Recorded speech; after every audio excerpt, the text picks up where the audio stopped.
Bismillahirrahmanirrahim. Assalamualaikum warahmatullahi wabarakatuh. Perkenalkan, saya Eka Asria Rustiani dari Pendidikan Fisika kelas 2A. Di sini saya akan mereview materi mengenai kias sebagai sumber hukum Islam yang keempat pada pertemuan kelima mata kuliah ilmu fikih.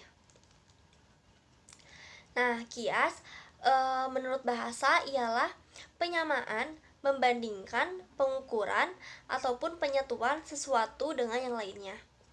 Sedangkan kias menurut ulama usul fikih yaitu mempersamakan hukum suatu peristiwa yang tidak ada nasnya dengan hukum suatu peristiwa yang sudah ada nasnya, lantaran adanya persamaan ilat hukumnya dari kedua peristiwa tersebut. Nah, secara sederhana, kias itu kata intinya adalah menganalogikan. Jadi, kias menjadi sumber hukum Islam. Urutannya tergantung mazhabnya. Misalkan jadi bisa urutan keempat, urutan kelima, atau keenam.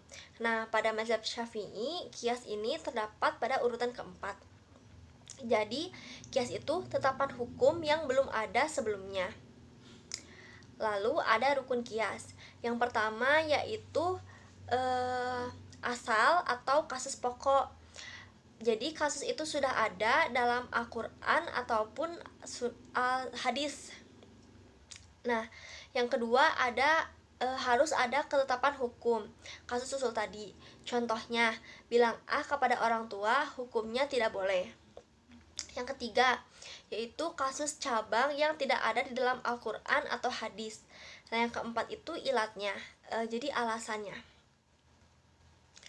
Nah, selanjutnya contohnya misalkan kasus pokoknya itu penyebutan kata kepada orang tua.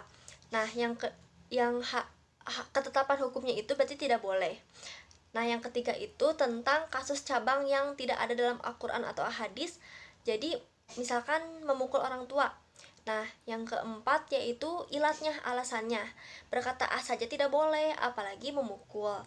Nah, tetapi dalam konteks yang masuk akal. Misalkan kita menyebut A kepada orang tua tapi dalam kondisi kaget misalkan gitu. Berarti itu tidak masuk ke dalam kias, beda lagi. Jadi hukumnya boleh-boleh saja kalau seperti itu. Nah, selanjutnya ada macam-macam kias.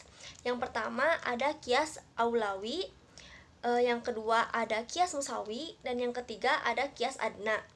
Kias aulawi yaitu yang ilatnya itu tingkatannya lebih tinggi daripada yang lainnya. Jadi atau kasusnya tuh lebih berat daripada kasus pokoknya. Yang kedua ada kias musawi. Jadi kasus pokoknya itu sama, cabangnya juga sama. Jadi mengkiaskan pokok, misalkan ini mengkiaskan hukum meminum khamar dengan narkotika. Jadi masalahnya tetap sama-sama saja. Yang ketiga ada kias adna, yaitu kias yang lebih ringan kasusnya daripada kasus pokok. Contohnya itu merusak harta anak yatim. Nah, sekian penjelasan atau review materi mengenai kias sebagai sumber hukum Islam yang keempat. Mohon maaf bila masih banyak kekurangan. Terima kasih atas perhatiannya. Wassalamualaikum warahmatullahi wabarakatuh.